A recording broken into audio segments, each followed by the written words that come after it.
All right, so get this. We're diving into HAARP today. HAARP. Yeah.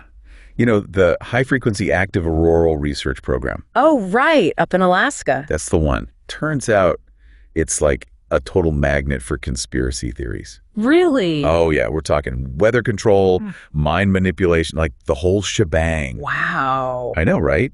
We found this YouTube video, and it makes some pretty wild claims, let me tell you. So we're going to break it all down, try to figure out what's really going on with HAARP. Well, it's definitely fascinating how a scientific facility can just become the center of so much, well, speculation. Totally. At its core, HAARP is basically a high-power, high-frequency transmitter. Okay, so like a giant radio antenna. Exactly, but instead of broadcasting music, it's sending these focused beams of radio waves way up into the ionosphere, to study how it works. Hold on, 180 antennas spread across 33 acres. Yeah, that's right. That's not just a science project. That's practically a small city. It's an impressive setup for sure. And this thing radiates 3.6 megawatts, enough to power thousands of homes. I mean, no wonder people are coming up with all these crazy ideas. Yeah, it's certainly a lot of power. And yeah, that power is what allows scientists to create, well, some pretty remarkable effects, like generating those artificial auroras you mentioned. Oh, yeah, the video showed that.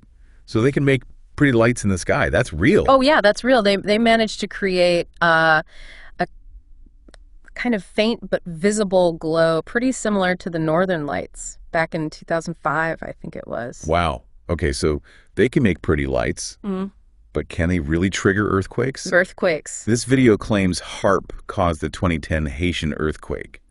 Is there any truth to that? Well, that's where we really need to separate science from speculation. Earthquakes are caused by these massive tectonic plate movements deep within the Earth.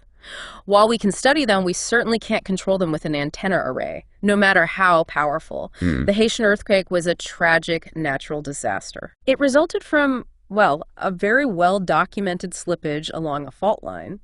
Attributing it to HAARP is, well, there's just no scientific evidence to support that. All right, so no earthquake machine.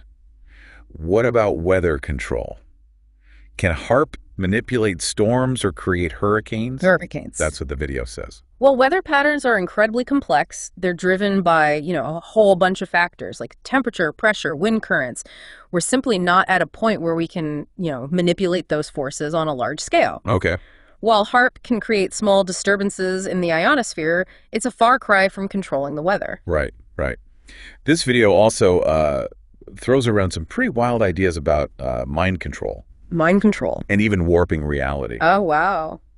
I have to ask, is there any scientific basis for these claims? Well, it's true that the ionosphere does play a role in, reflecting radio wings that we use for communication, but there's absolutely no evidence to suggest that HAARP can be used to manipulate thoughts or alter reality. Those ideas, I think, fall squarely into science fiction. Yeah. Not scientific fact. Okay, so we've busted some myths, but if HAARP isn't some kind of superweapon or a mind control device, then what is it actually used for? What's the real purpose of this facility? HAARP's primary function is scientific research. Okay. By studying the ionosphere, scientists can gain a deeper understanding of how it affects things we rely on every day, like GPS signals, radio communications, even satellite technology. So it's about understanding the upper atmosphere and how it impacts our world. That makes sense. Yeah.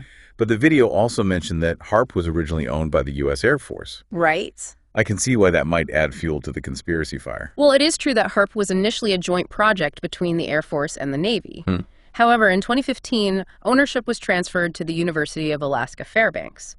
And this shift really put the focus more firmly on scientific research and academic exploration. So from military project to university research.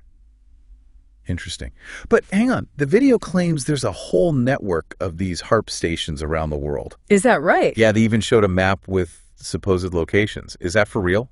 Well, that's where healthy skepticism is crucial. Okay. We need to consider the source of that information. Right. And look for any evidence to support it. Is the map based on credible data? Are there any scientific papers or official documents that corroborate these claims? So we can't just take their word for it. We need to dig deeper and see if those claims hold up. Exactly. Think critically, Yeah. Evaluate the information. That's what makes a deep dive so engaging. Right. We're not just accepting things at face value, but looking for real evidence and understanding. All right, so we've busted some myths about HAARP and talked about what it's really used for. But now I'm even more curious about this supposed global network. Like, what kind of research might be going on at these other locations? That's a great question and a perfect segue into our next segment. Oh, perfect. Let's dive into some of the really fascinating research HAARP has been involved in and explore how it's helping us unlock, well, the secrets of the ionosphere. I'm ready. Let's unravel some of those mysteries. Oh, okay. So we've established that HAARP isn't some doomsday device or a mind control machine. Right. But what kind of real science is happening at this massive antenna array? What are they actually studying up there in the ionosphere? Well, one of the key areas of research focuses on how the ionosphere affects radio communications. Okay. You see, radio waves don't just travel in straight lines. Right. They can be reflected and refracted by the ionosphere. Yeah. And this can really impact the quality and range of radio signals, sometimes even causing interference or disruptions. I've definitely experienced my share of radio static and dropped calls. So HAARP is helping scientists understand how to, improve those signals. Exactly. By creating these controlled disturbances in the ionosphere, scientists can study how those radio waves are affected and then develop ways to improve communication systems. This has implications for everything from military communications, Oh, wow. making sure those transmissions are clear and secure, to enhancing civilian radio broadcasts. So your favorite station comes in crystal clear no matter how far you are from the transmitter. Wow, so this remote facility in Alaska is actually helping us stay connected in a very real way. That's pretty cool. It really is. And the research goes beyond just radio waves. HAARP is also used to study other really fascinating phenomena that occur in the ionosphere. Like what? For example, auroras, those beautiful displays of light in the sky. Those are a major area of study. Speaking of auroras, you mentioned earlier that HAARP created an artificial aurora back in 2005. I have to hear more about that. What did they learn from that experiment? That was a groundbreaking experiment, and the findings were actually published in the prestigious journal Nature. Wow. By transmitting those powerful radio waves into the ionosphere, scientists were able to create a faint but visible glow. Really? Mimicking the natural aurora borealis. Wow. It provided valuable insights into the processes that create auroras, and it helped confirm our understanding of how those radio waves actually interact with the charged particles in the ionosphere. And it also opened up these exciting new avenues for further research using HAARP to study those beautiful phenomena in greater detail. But auroras are just one piece of the puzzle, right? Yeah. I mean, the video also mentioned geomagnetic storms and solar flares.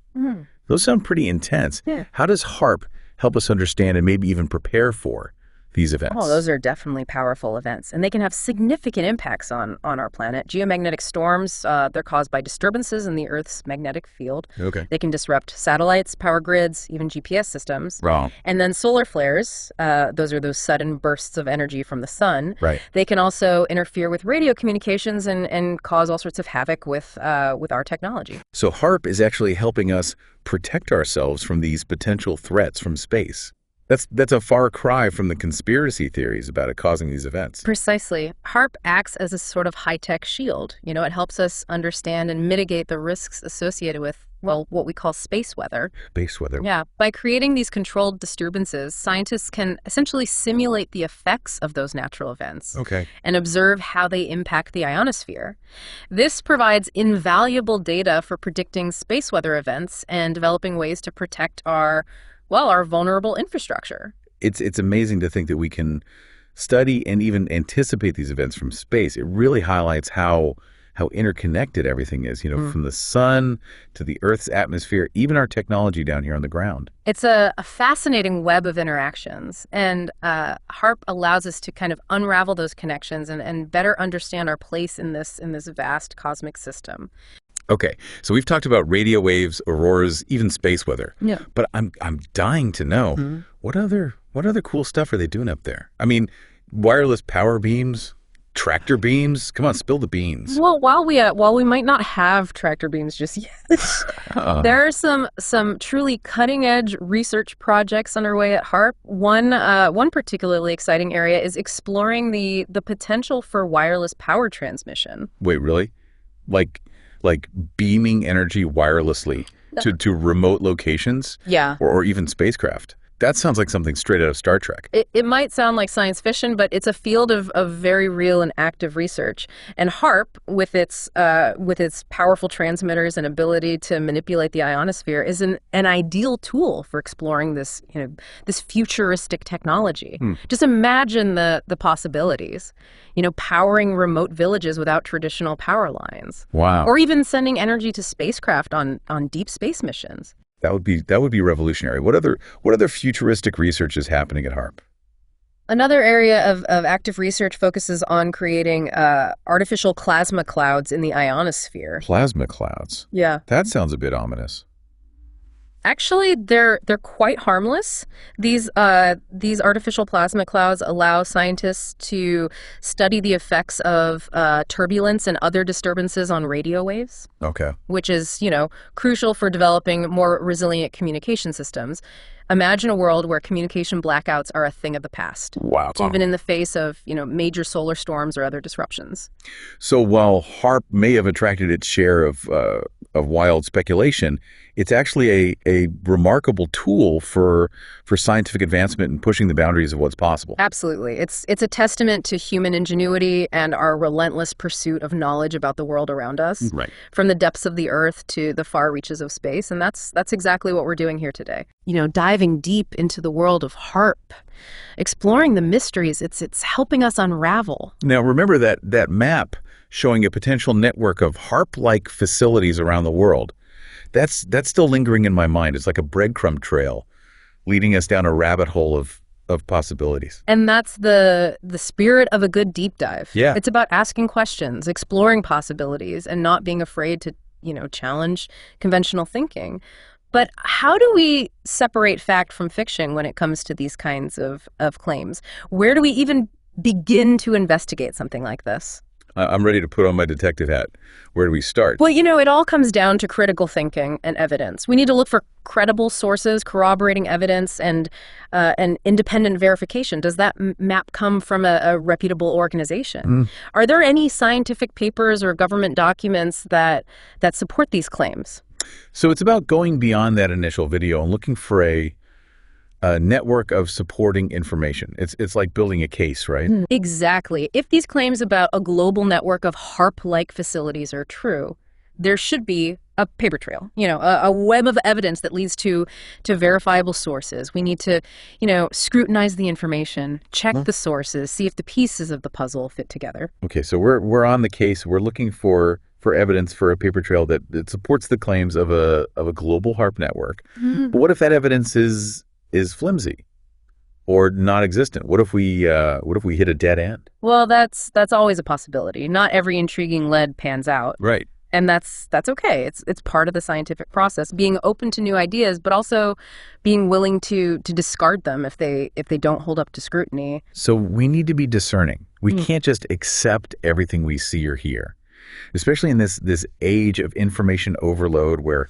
anyone can post anything online. Exactly. We need to cultivate a healthy skepticism, a willingness to question and to think critically. And sometimes that means, letting go of ideas that we might find appealing, but that lack of a solid foundation in evidence. So what's the takeaway for our listeners today? What do we want them to walk away with after this deep dive into HAARP? I think the key message is this.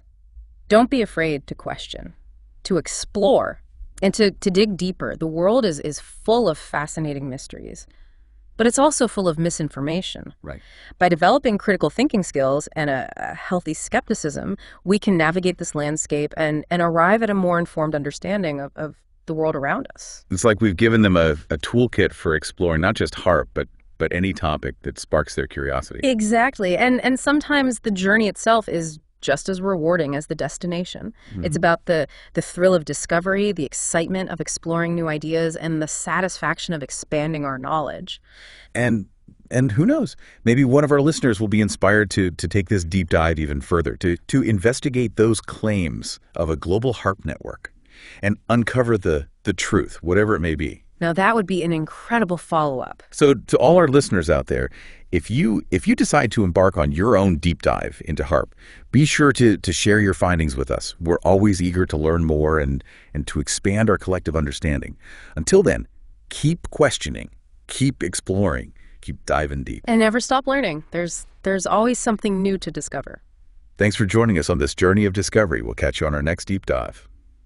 Okay, so we're on the case. We're looking for evidence, for a paper trail that supports the claims of a global HAARP network.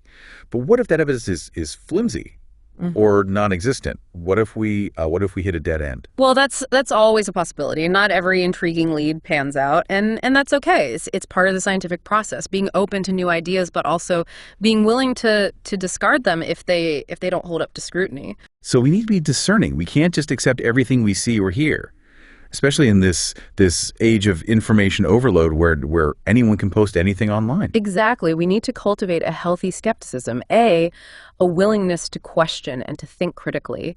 And sometimes that means, letting go of ideas that we might find appealing, but that lack a solid foundation in evidence. So what's the takeaway for our listeners today? What do we want them to walk away with after this deep dive into HAARP? I think the key message is this. Don't be afraid to question, to explore, and to dig deeper. The world is full of fascinating mysteries, but it's also full of misinformation. By developing critical thinking skills and a healthy skepticism, we can navigate this landscape and arrive at a more informed understanding of the world around us. It's like we've given them a toolkit for exploring, not just HAARP, but any topic that sparks their curiosity. Exactly. And sometimes the journey itself is just as rewarding as the destination. It's about the thrill of discovery, the excitement of exploring new ideas, and the satisfaction of expanding our knowledge. And who knows, maybe one of our listeners will be inspired to take this deep dive even further, to investigate those claims of a global HAARP network and uncover the truth, whatever it may be. It could be like a community effort, everyone digging in, sharing their findings, piecing together the puzzle. Now, that would be an incredible follow-up. Imagine what we could learn if we all worked together, approaching this with open minds and a commitment to evidence-based inquiry. So to all our listeners out there, if you decide to embark on your own deep dive into HAARP, be sure to share your findings with us. We're always eager to learn more and to expand our collective understanding. Until then, keep questioning, keep exploring, keep diving deep. And remember, the truth is out there, somewhere, just waiting to be discovered. And never stop learning. There's always something new to discover, even about something as seemingly well understood as HAARP. Thanks for joining us on this journey of discovery. We'll catch you on our next deep dive.